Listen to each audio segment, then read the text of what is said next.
Emely Rodriguez was offered a scholarship by UConn on the 22nd of November this year. In this video, we are going to give you some background on who she is and what UConn is doing in terms of recruiting. I would dedicate this video to the Rolling Stones. You can't always get what you want, but if you try sometimes, well, you might get what you need. Oh yeah. And hopefully that is the case with Emely Rodriguez. You see, UConn is desperate for size, and they were hoping to land 6'4" center Ariana Robertson, and they put on the full court press, inviting her and Sarah Strong to first night in October. But unfortunately for UConn, Robertson decided in early November that Duke was the place for her. And then what do you know? Later in November, Emely Rodriguez announces that she has been offered a scholarship by UConn. Rodriguez is listed as a 6'1" wing. She can handle the ball and shoot, has an inside-outside game, but much like Mandy Malou Mamel, she is a bit of a foreign project. You see, Rodriguez is from the Dominican Republic and came to Miami in the United States in 2022 to chase her basketball dream. She is not currently on ESPN's top 100 prospect rankings, but I do think she is on the radar of a number of schools. Like I noticed that Gary Reedus Jr., the assistant coach for LSU, is following her EYBL team. Now, she is currently playing in a 3A league and appears to be dominating. It's like a Christian league. In the 2022-23 season, she was the number 2 scorer in the league, averaging 26.5 points per game and also 15.5 rebounds and 5.5 assists, shooting 68% from the field. As well, she was getting it done on defense, averaging 5.5 steals per game and 2.3 blocks per game. The film I watched, it basically looked like she was a woman playing with girls, essentially. Like she was much better than the players that she was going against, but you can see that she has a good handle. She has nice, strong moves and can get to the basket. She went well at the John Lucas top 160 prospects camp, so I think she is on the radar, but again, she's a bit of an unpolished diamond, if you like. I think UConn likes her as she fits that big guard mold that they like so much. And in some ways, I think UConn might just be going for backup redundancy, if you like, and more competition, because that's what I see going on between Ashlyn Shade and then bringing in Ali Zabel. And it's the same way with this. You've got Morgan Shelley, who will be sort of like their big guard, but this is, more competition for Shelley as well. As you could see her in the mix fighting for time with Shelley and with Hayden Samuels.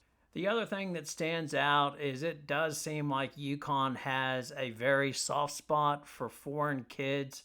And Rodriguez moving from the Dominican Republic to Miami to chase her basketball dream, that seems to fit in with other players they've gotten who are solely focused on career in basketball and almost see it priority one as their way out. Not surprisingly, her coach, Augustine Pelez, has nothing but praise for her, saying the best thing about her is her humility.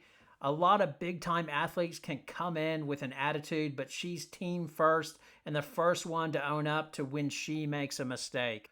So again, this was not UConn's first choice, but she does seem like a solid prospect.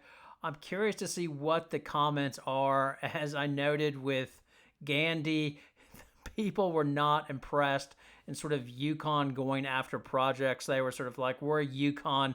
We get the top prospects in the nation, and that's why we are struggling of late, because we should be getting all top 5, top 10 prospects. For me, this really comes down to what they do in terms of the portal and who goes and who stays. So if Edward leaves and Beckers leaves or Mule leaves, or if Deschamps is an injury redshirt and not playing, then it really depends on who they bring in to go along with Rodriguez in my mind. As it is pretty obvious they need more size. UConn does. And if they're able to get that through the transfer portal, then fine. Take a guard if you believe in her and think she is a worthy prospect. I mean, obviously, UConn has scouted her and said, yep, this fits our mold. And she does look like that type of guard player that UConn likes to have. The real key to the 2024 class is going to be Sarah Strong, and it appears that she is in no hurry to decide where she is going to go. If she chooses UConn, then that turns this 2024 class into a spectacular class, as she is a big with a strong face-up game and just ticks all the boxes. But if she chooses South Carolina or LSU or North Carolina, then UConn is really going to be scrambling through the portal to try to find a post player because they will likely need to replace Aaliyah Edwards. And of course, there's always 2025-26 as there are a lot of roster spots available for there. I wonder if Kalis Fisher, if the backup plan with that, so she's the redundancy for KK Arnold, so to have somebody backing up KK, but as well, I note that she goes to IMG Academy. And if you are not aware, they recently signed IMG Academy as taking on an Australian player, Lara Somfai, who's from Adelaide, and she is 6'3", and sort of has the inside-outside game. Like, she's just unbelievable on tape, and Morgan Valley has significant interest in her, reportedly.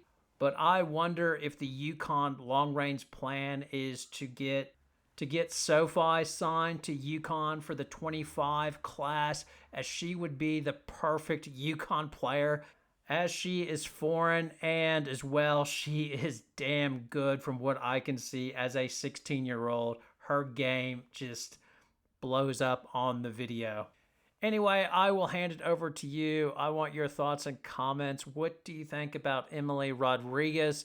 Do you think that that's a good scholarship offer that UConn is giving out and she is a good prospect?